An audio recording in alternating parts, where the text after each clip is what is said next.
Welcome to the Liberation Lab podcast, insights and interviews for the disruptive educator. I'm honored to have my sis on. I'm going to let her introduce herself. Why don't you tell the people who you are, what you do, and why you do it?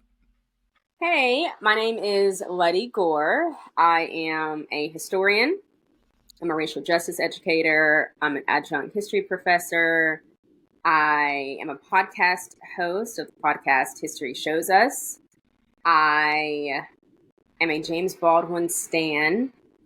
I'm a facilitator. I'm a cat mom. Yeah, my cat's name is Fanny. I have a business called Lettie's History, Education, and Consulting Services.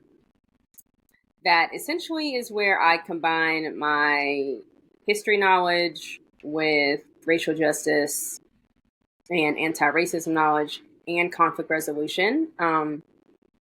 I got my bachelor's in history a long time ago. Then I got my master's in history, and then a few years later, I got my master's in conflict management and resolution. Usually people are like, well, why did you want to go back and do that? Mm-hmm. Well, I love student debt so much. No, I'm kidding. That's not why.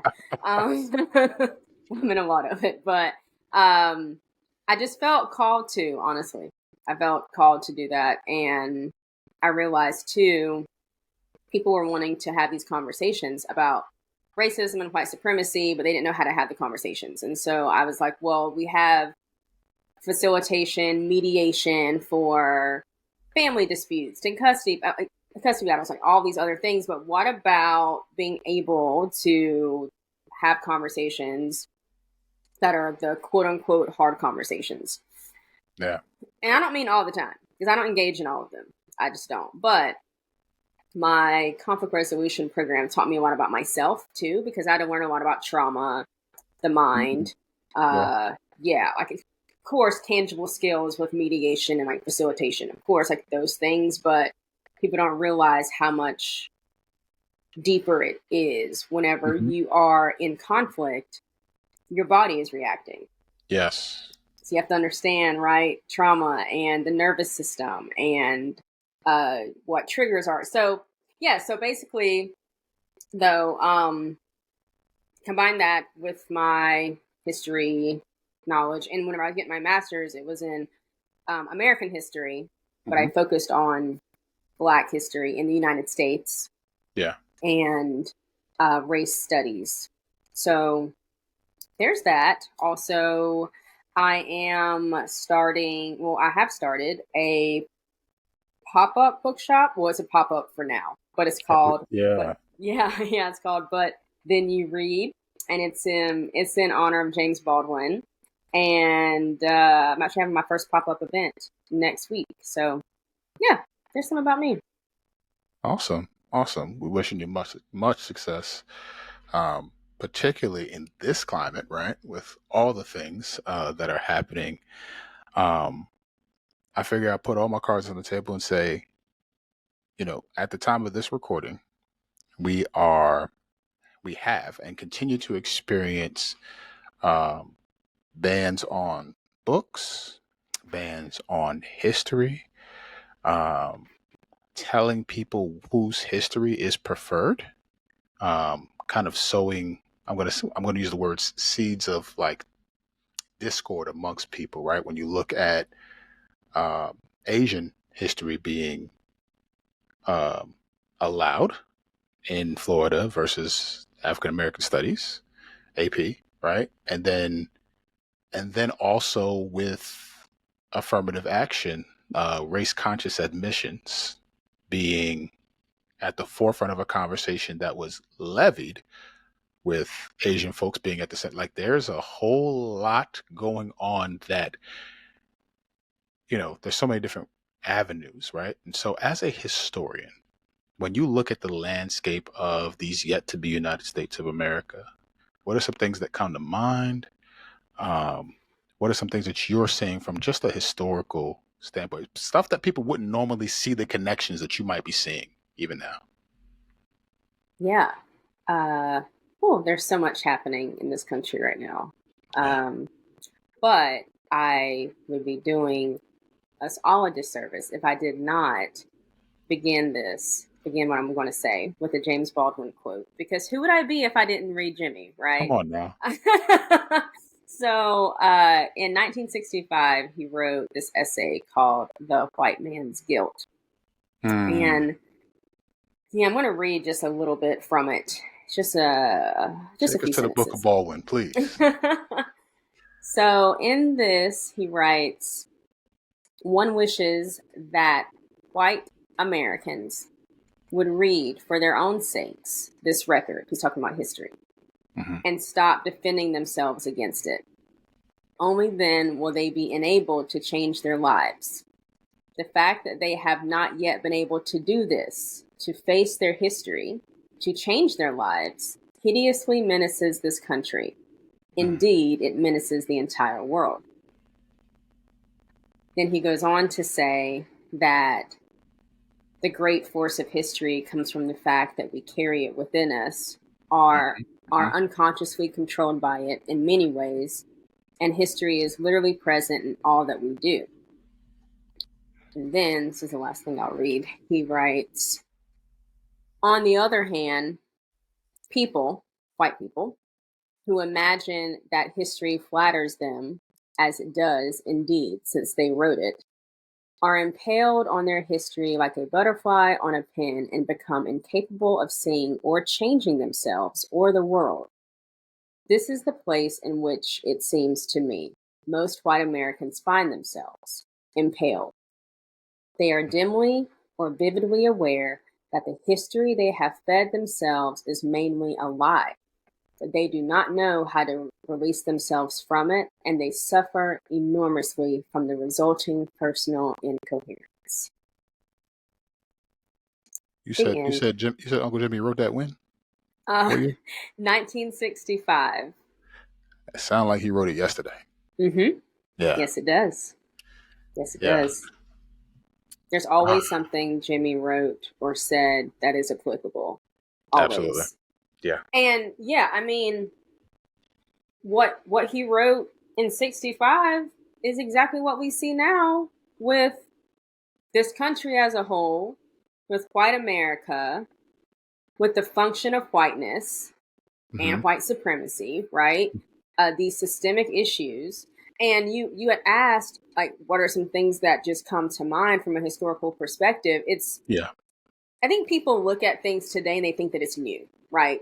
Hmm. And one thing I often tell people is it seems new because whenever my parents were in school, so my parents are 72 and 78, Hmm. they have seen a lot, right? Like they did not have social media. They did not have access to all these news stations, all these news channels. They didn't have like the speed of information, getting information was nowhere near as fast as it is for us now, right? So Yeah. we are inundated with so much more. Yeah. But an issue I see is people thinking that any of this is new Yeah. just because we're hearing about it. It's not new, right? Whenever we see things like these school districts banning books, these school districts that are changing curriculum, not wanting, right, like Black history to be taught. Yeah. This did not just come out of thin air, right? You got to think about how legislation works, how laws and policies work, and how money works, and That's a big one. how, yes, oh yes, and how, applying pressure to people who are in the dominant class Yeah. works. And I say dominant class because class is very important to understand too. But I don't, I'm trying to gather my thoughts because I'm probably just going to go off and just start ranting because it's probably It's just going to be okay. easiest for me to get everything out. Because it's just, this is the same exact thing that happened in the 30s, happened in the 40s, happened in the 50s, 60s, 70s, 80s. It's happened. These schools, these school districts wanting to ban certain things, not wanting to teach certain things. It may not have looked exactly the same, but it was similar, right? Toni Morrison's books did not just start getting banned in 2020. Toni Yeah. Morrison's books start getting banned in 2014. Toni Morrison's books were being banned in school districts in the 90s. Like, I mean, and so, but people don't know, right? Because there was not access to that information. And so Yeah. now people don't think to even think about that. And so I also see it, though, as white people in this country historically have chosen white supremacy over everything consistently, constantly and consistently. Um, Back whenever segregation, well, legal segregation. Right. I say legal, heavy quotations, but legal, like that was happening. You had white parents, white principals, white assistant principals, white teachers, whoever, who fought for their children to not go to school with black students. And if that meant shutting the school down, then Yeah. they just shut the school down, which then meant their children did not even get an education. So many white people were willing to say, well, our kids just won't learn. They just won't go to school if they have to go to school with insert racial slur here, right? Yes. And that's what I need people to really understand, that that's not a made up thing, right? It's just because it sounds horrible does not mean that it's not true. Just because it's shocking does not mean that it didn't happen. And there has always been a fear in this country for the truth to be told. Yeah. Yeah. Always. And I find it very frustrating, for me at least, when people just look around and they're like, well, I just don't know how we got here. I don't know how y'all still asking that dumb question. I mean, I'm just to be honest. Like, it's just, what do you mean, how did we get here? Right? Like, and I mean that. And I know that's very frank, and it maybe some people who are listening, they may find that to be rude, but I understand asking the question because it's like a reflex, right? Like, oh my gosh, how did we get here? Because I don't even ask that, but it's not because I'm really asking. I'm just Yeah. saying it, right? Some people are really asking this. Like, well, I Yeah. just don't understand. Yes. What's not to understand at this point? Um, because if even if you go back to 2016, 2018, and you see this progression, the threats, the anger, the white backlash, because none of this is isolated. So what we're experiencing right now is a white backlash that's right in our faces. And it's not just a backlash to, oh, education and trying to be progressive. No, this is a backlash to Black Lives Matter. This is a backlash to defunding the police. This is a backlash to all these things that white people see as threatening the establishment of white supremacy. So they're doing whatever they can to grab onto or clinch onto whatever they can do to try and keep things how they want them. This isn't new. I wanna insert really quickly, and if you feel differently, feel free. But um, one of the things that you said made me think about, right? Somebody who's listening will say, they'll say, "Oh, well, it's not all white people, right?" And I get the sentiment. I get where it comes from. Um, I get it because I think we as men in a patriarchal, right, misogynistic society will say the same thing. It's not all men. And I heard an analogy that I thought was really, really good, and it helped me understand even more as I continue to peel back layers and layers of misogyny, even in my own life. It is when you go to um, gun safety training, the first thing that they will tell you is to treat every gun like it's loaded because it has the potential to harm you. And so if you have familiarity with one gun and you go to another and you're looking at it, you do not pull the trigger because you don't know if it has the potential to harm you or not. But you will treat it as such because by treating it as if it's loaded means that you're going to handle it with care. If Yep. you've been in a society where every gun labeled man has harmed you, I don't care if the next gun isn't loaded, it still has that potential. It could still go off at any moment. And in the same way, when we're talking about systems of domination, systems of oppression, they have historically, the record is clear, come from white dominant culture down the line. And so even if you're saying, it's not me, I'm with you, you may not be a loaded gun, but the potential for it to be there means Mhm. that people have to respond with care to guard their own lives. And so I don't want people to have a defense maintenance posture that says, oh my gosh, it's not me, and let me turn off the conversation. Cool. It may not be you. You may be one of the greatest people known to man. At the same time, it is incumbent upon us, and I'm saying this as a man in our society, it is incumbent upon us to be reflective and say, and admit, like, I'm complicit.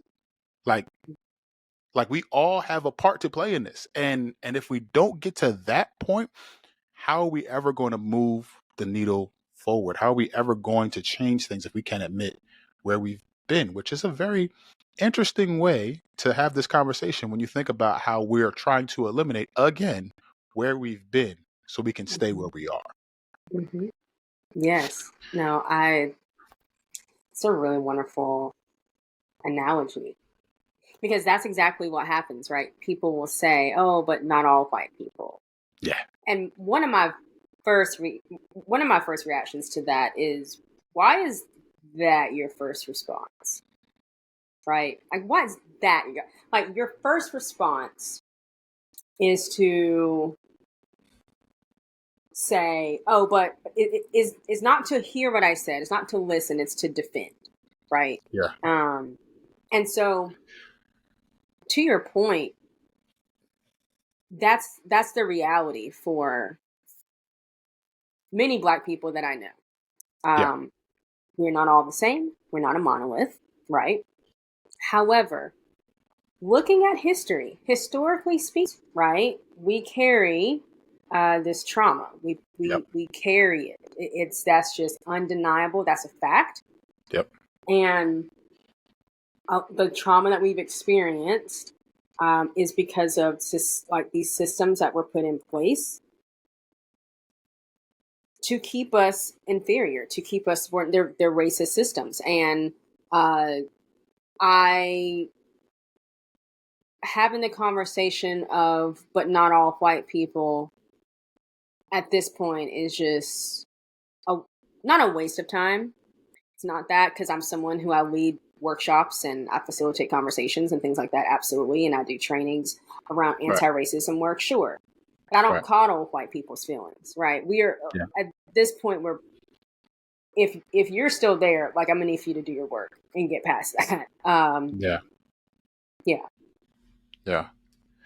And I think even to that point, right? Like, imagine the frustration that um, women and femmes feel when we're talking about misogyny. We're Mm-hmm. talking about the pacing of it, right? We set those things to the pace of privilege all the time. To the like, it doesn't flow in a way that suits. Like, if I said to any person walking who identifies as a woman, and I said, are we doing enough to support?" I'm guaranteeing the answer is no, because of how we've and every woman who who will hear that, and I mean that in the most inclusive way I can say this, right? Every woman who would hear that would be like, no, absolutely not. There needs to be more done, and you need to do it quicker. Mm-hmm. And then the same, I'm going to say I'm going to say something particular here.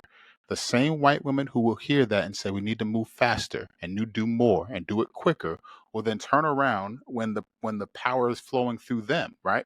Downward through them, Mm-hmm. right? Through white men to through them, and say, well, not all, or I'm not that, or not understand how white feminism has historically and continues to marginalize Black women. Mm-hmm. And so we have a very, I'm going to say, revisionist history Yes. where we will revise history so we are always the hero of our own stories and narratives, Mm-hmm. which is where I want to kick it to you, because I don't think that we see at a macro level the danger of a society that says we are going to blot out our mistakes so we're always the hero of our own stories. And what are people missing who may be here? What are educators missing in particularly who will have to now um, teach in an environment that's asking them to do this? What's at risk if they don't teach the truth? That's really the question. Oh, what's at risk? What's happening is uh, there'll be there'll be generations that not only don't know the history, but they lack a certain amount of empathy. Yes. Um, they do not know how to critically think and how to see beyond what's just written. You've got to not knowing how to interrogate history, not taking something at face value just because that's what's written. You have to understand that, yes, there can be one sentence in this history book, but that could also have been 5 pages. Mm. Understanding where we came from, and by we, I mean this country, because you can't just look at the good. Two things can be true at once. Three things can be true at once, right? And if you're teaching, for example, about the Civil War and the Reconstruction era, okay, let's just say, and it's talking about 13th, 14th, and 15th Amendments, the Reconstruction era and the Freedmen's Bureau, the positive aspects for Black people, right? Is that true? Yeah, it is true, quote unquote. Yeah. But then the problem comes whenever you're not also including the fact that these amendments intensified the violence, the racial violence that Black people experience. And that violence that Black people experience after the Civil War is directly correlated to and connected to our criminal injustice system that we have right now, right? And what was actually happening is after the Civil War, you had the Klan, which was formed. And then this Klan was also the doctors and the lawyers and the judges and the school teachers and the husbands and the wives who were making the Klan robes, right? And the children that would then go when they would be part of lynchings, they would go and mutilate bodies and play around and have games and songs about it, right? We have to choose to see people for who and what they were and not just look at history like it was just this romanticized book and that's it and this country's great. Like, let's define the word great. That's very subjective for this country. I will never say this country was ever great, has ever been great. Absolutely not. Now, is this country better than some places in the world? I mean, maybe, right? I Mhm. mean, I'm not going to sit here and act like where I live is not better than quote unquote a place right now where there are people who are involved in a physical civil war. That's common sense, right? But the issue for me whenever it comes to educators, well, I'm sorry, not whenever it comes to them. The issue for me whenever it comes to what's happening in schools, the biggest issue for me is choosing to omit the facts that tell the truth about people and the truth about where this country is, how we got to where we are, and also choosing to not leave room, right, for people to question, well, why was I not taught this, right? Why have I never heard about this? Like, there is a level of curiosity. I've seen it. I've been teaching for a long time. I've been doing this work for a long time. I see it. I've seen it in students. I see their faces whenever they're like, no one ever told me this. I never learned this. Why? Right? Then there becomes this level of independence with thinking. And that's what this country's always been afraid of. Always been afraid of. Yeah. I think about the aspect of educators who are in our school systems who are hearing this, maybe in Florida, Arkansas with that wonderful governor and all the things that are happening. And there's many other places, right? But they're most pronounced. And I think about the call that rests on their shoulders to resist. and they might feel like, you know, how can I, uh, what are some things that I like? If the history books are being rewritten, how do I resist in such a way that with fidelity to true history? How do I even do that? Um, and maybe needing some encouragement or some things, as a historian, as someone who does this work, what would you say to them?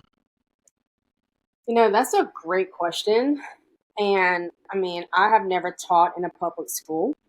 No. Uh, I've taught college. I'm teaching college now, right?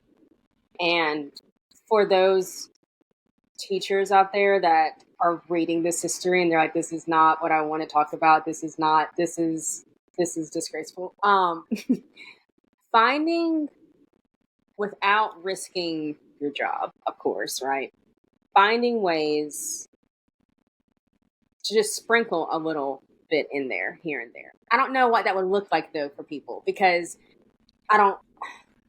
Because there's a lot of variables, right? It's like, okay, like how much time do you have? How many students do you have?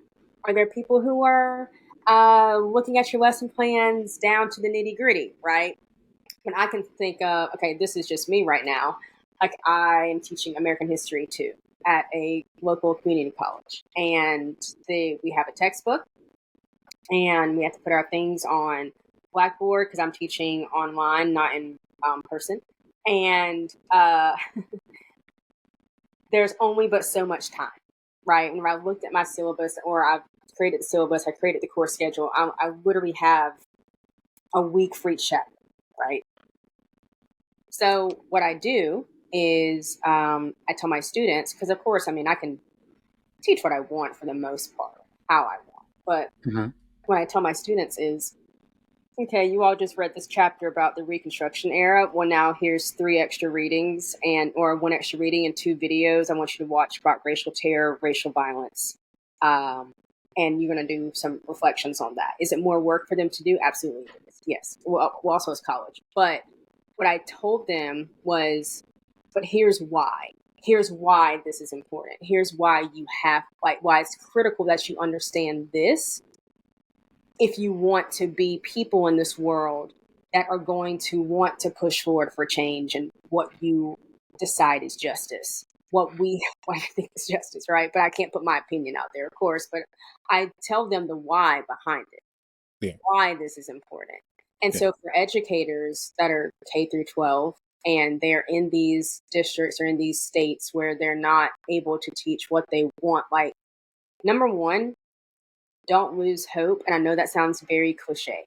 I know that sounds so cliche, but I have read enough history to know that hope and finding your community to support you, that's what got us Black people. I can speak for, I mean, historically speaking, reading Jimmy, reading Lorraine, reading Angela, reading Asada. Like, one thing that you will find, none of them did things by themselves. None of Yeah. them did. And they all talked about hope. Every one of them did, right? All of them, even down to Huey Newton and the Panthers, right? They talked about hope because you have to have something else to hold on to or you will lose it out here. You will lose Absolutely. it. You will be very discouraged. And also for the teachers, you not being able to teach what you know you should be teaching is not, that does not define you as an educator, right? Like you individually as an educator, you individually as a person. And I know that it can feel that way because I've talked to teachers about it, and they're like, I just feel like I'm just not doing what I'm supposed to be doing. And it's like, if you can find a way to sprinkle in a little something here and there, or I don't know what that would look like, honestly. And I wish I had a better answer. But I think a lot of us wish we had better answers right now because it's all happening so fast. Yeah. And we don't have time to catch up. And so, but Yeah. that's also a testament to this is part of it, though. Like things don't happen instantaneously. You don't always have all the answers because people will read history and they'll look at these history books and they're like, oh, this was just a 2-page thing. And really what you read on those 2 pages was over the span of 40 years, right? People talk about unions now and they're like, oh, well, it's taken a long time to unionize for this or that. Y'all know how long it took to unionize back in the day? Whenever you're reading about their coal strikers or whoever, y'all, there were decades in between, right? And Yeah. like, that's not to say that it has to take us that long, but things don't just happen overnight, right? They don't. They just don't. And I mean, you think about yesterday was the 60th anniversary of the March on Washington, right? That was August 28th, 1963. Um, Emmett Till was brutally murdered in 1955. That was 8 years before, right? In that time, that 8 years, 2012, whenever Trayvon Martin was killed, till now, has been 11 years, hasn't it? Yeah, 11 years, right? Yep. And like, people don't even realize it. And I told people that, and they're like, oh my gosh, but what have we done?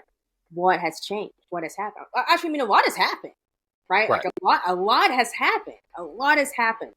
But there's also so much more that we're dealing with. Not that it's a different country that we're dealing with, but it's just different. There's more, I wouldn't say that there's more at stake. There's more outside influence. There's Mhm. more wanting to do something because everyone else is doing it, and I'm just, Yep. and once no one else is talking about it, I'm not going to talk about it anymore, right? Which Yep. frustrates me.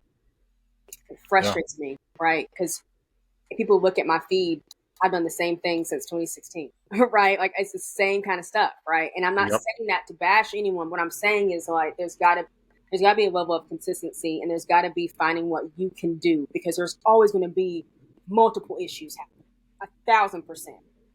But also understanding that it's all intersectional, right? Like, Yeah. you can't talk about um, trans rights without talking about patriarchy, right? Like, you can't talk about misogynoir without talking about black women and black femmes and black trans. Like, it's all intersectional. You can't talk about education and book banning and not wanting to teach black history without also excusing the fact that uh, our Supreme Court is what it is. Like, it's all connected, It's all every connected. bit of it, right? Yeah. So anyway, I'm like going off on a rant, but No, you're good. And I would say to the educator who might be struggling or thinking through it as well, like what you said about hope is key.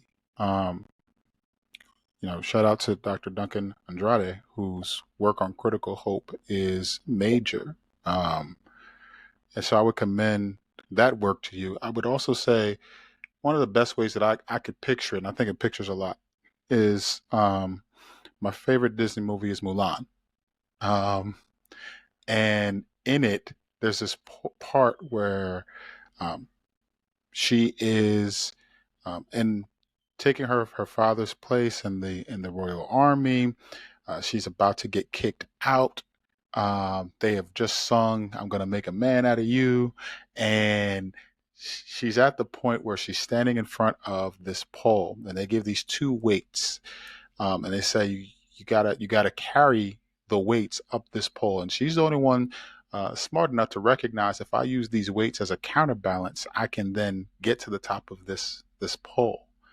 And I'd say that to say, if we don't hold on to the world that we want to see in one arm and hold a consciousness about the world that is in this arm, we won't be able to ascend to or progress to the places that we want to, because we're going to lose sight of that tension that we need to be keeping, right?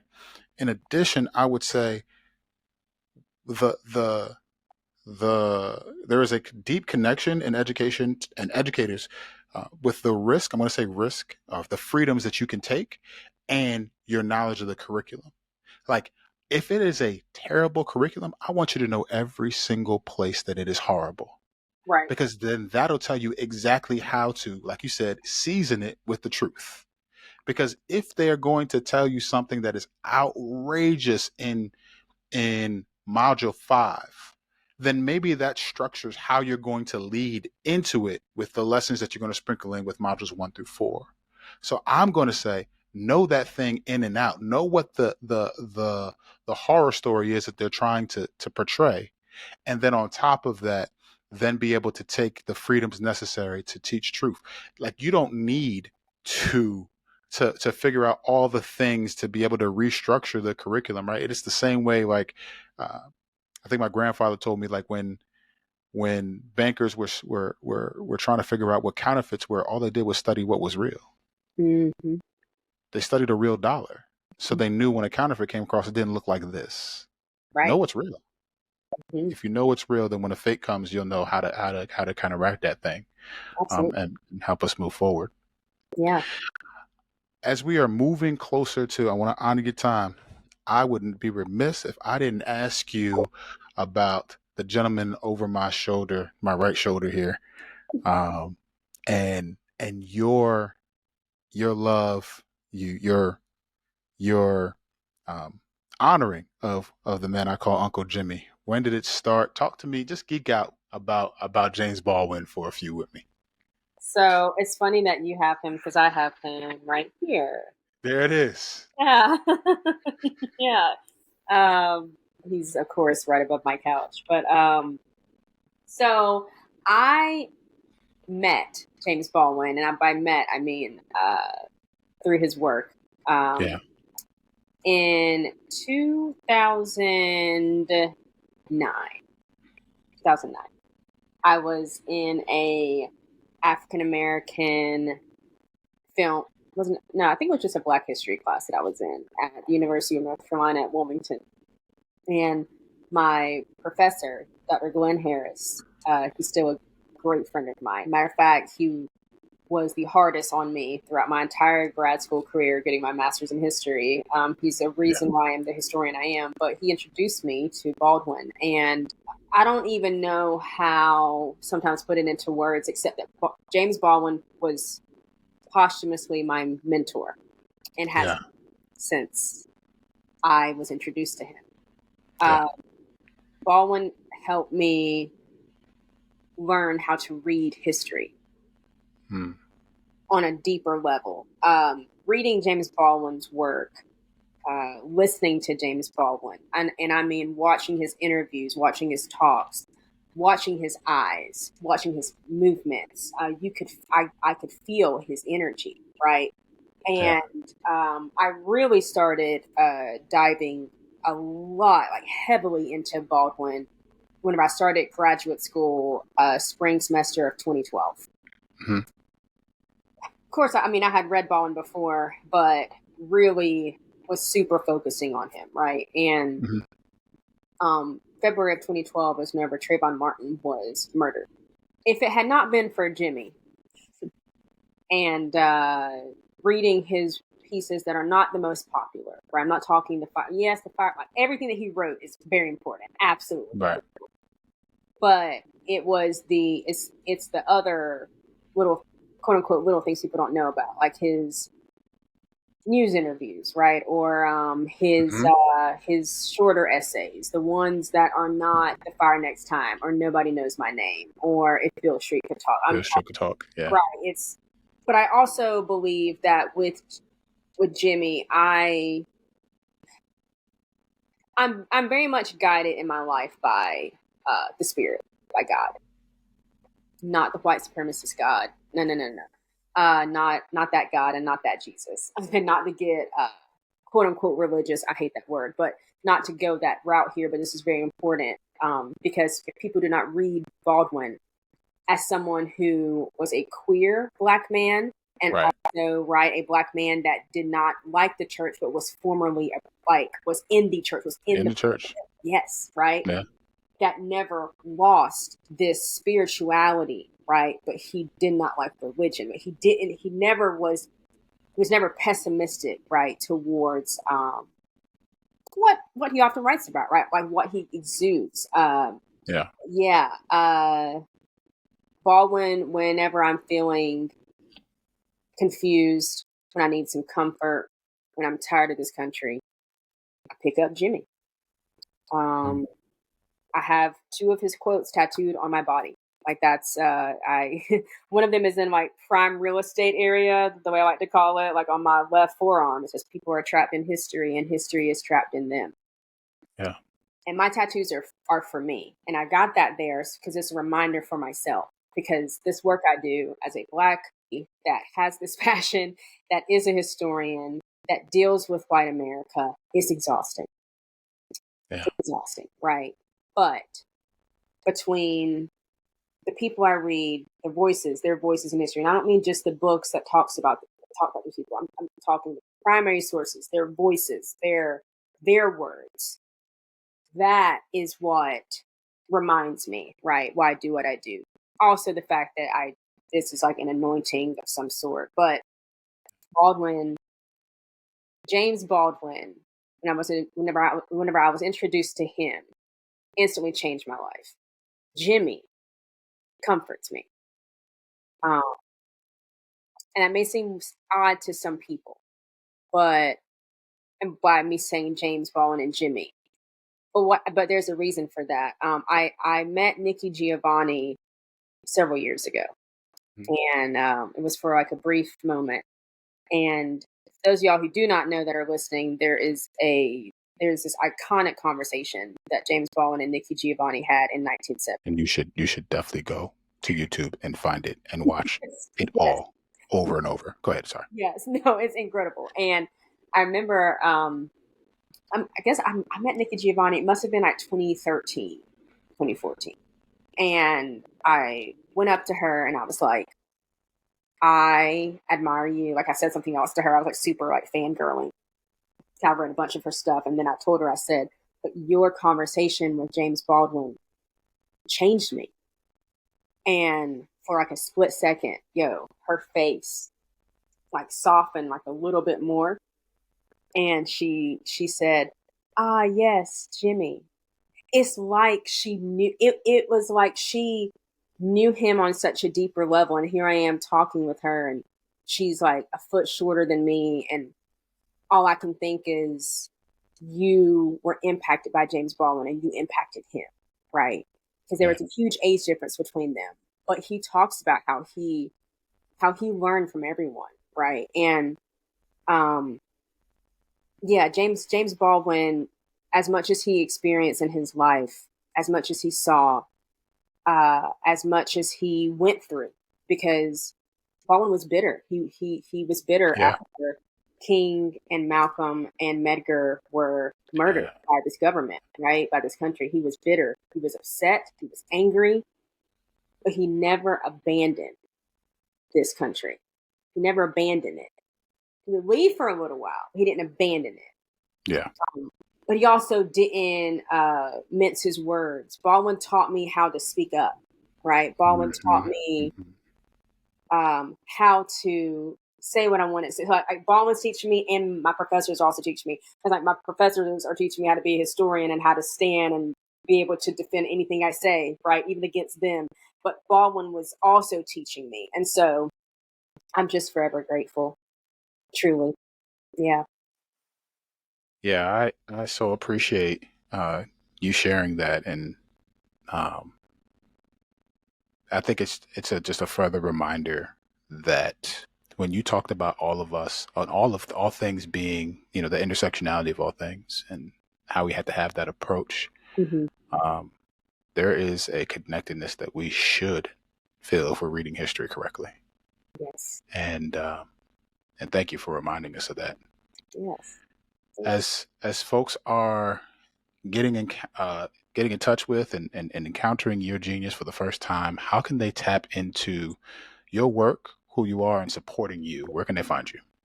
So you can find me on Instagram at sincerely.lettie.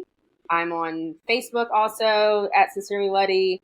I have I'm trying to think of everything. So my podcast, History Shows Us, I have an Instagram for that, which is History Shows Us Podcast. It's been on a hiatus for the last few months, but it happens. Absolutely.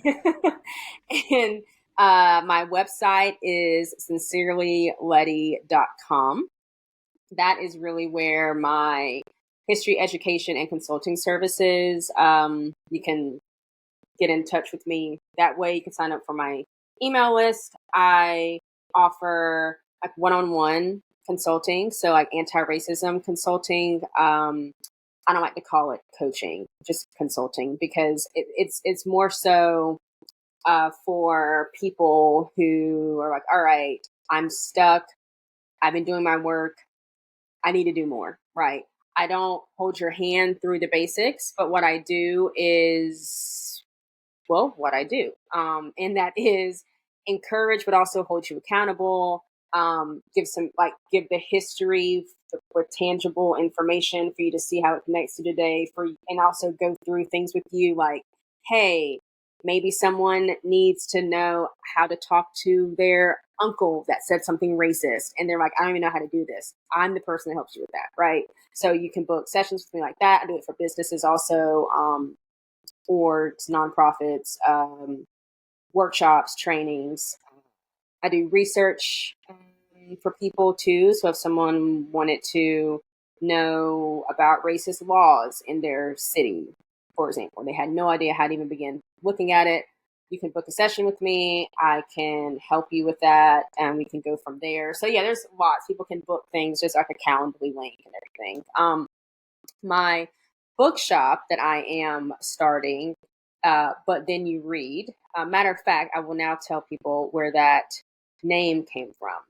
So in 1963, May of 1963, James Baldwin did an interview with Time magazine called The Doom and Glory. My mind is blanked. Wow. The Doom and Glory of Knowing It All. Yes. And he said, you think your pain and your heartache are unprecedented in the history of the world, but then you read. And then there's some more to that too, but that's basically like the beginning part. And it's obviously I could not create a bookshop without honoring James Baldwin. So yeah, so I am just now starting that, but I actually, honestly, right now have like 400 books for this used bookshop. It is in my apartment right now. It is predominantly Black authors, Black, Brown, and Indigenous authors, history, racial justice, nonfiction, lots of kids' books, lots of young adults and teens, and fiction, lots of books so that you can't find either. So because I know how to find books people can't usually find. So like I have old copies, but treasures that are like Maya Angelou, Toni Morrison, Lorraine Hansberry, have different editions of The Color Purple. I have tons of stuff. So anyway, that is when I have my first event, my first pop-up event, September 9th. I want to eventually have a physical space for it. But I'm going to be posting this week, actually, on my Instagram about ways people can donate and be fundraising, because people, especially white people, want to talk about wanting to help Black people and wanting to do something. Well, now is your time to shine. Now is your time to shine. That's what There I it tell is. people. Right. And so think about it too, like reparations. When people talk about reparations, they think of it in a huge scale. Macro. Right. We've got to start micro, because if not, we're not going to get where we want to be with reparations. And so, matter of fact, a very good friend of mine, her name is Marla Taviano. She actually is a white woman who got a lot of the books that I have for my bookstore. She went out to Goodwills and thrift stores and stuff and was collecting them for me and sending them to me, boxes at like the time. But what she did on her social media is she posted like a few months ago and said like, hey, I have a friend who is a Black woman who's starting a bookshop. This is a great opportunity, white people, for you all to pay micro reparations and pay for this box of books for her. So I have not had to pay for a box of books that any It's of the books. amazing. Yeah, it's a huge blessing, truly like a huge blessing. And I'm very, very grateful. And that's the kind of stuff, like that's the kind of thing that makes a difference. And so anyway, again, I'm rambling. I'm sorry, but Yo, you're I have good. to say all the things. And I really want to encourage folks, I I'm very when I invite somebody on, it is because I've been inspired by them and challenged by them.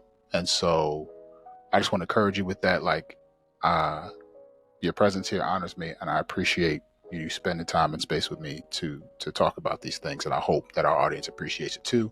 Support you, support your work, get you out to all the things. Because, yeah, man, I so appreciate your work. So thank you. Well, thank you you. for, Thank yeah. you. I can say the same thing about you. I mean, yes, like I was so happy whenever I discovered you on social media. I was like, oh my goodness, look, I'm gonna be real with you. I was like, oh look, there's a Black man that is out here who is actively putting in the work to listen and learn, but also taking action as they listen and learn. And so it was wonderful to see that. As a Black woman who has had many different experiences with many different types of people, right, of different races, but it's just always, for me,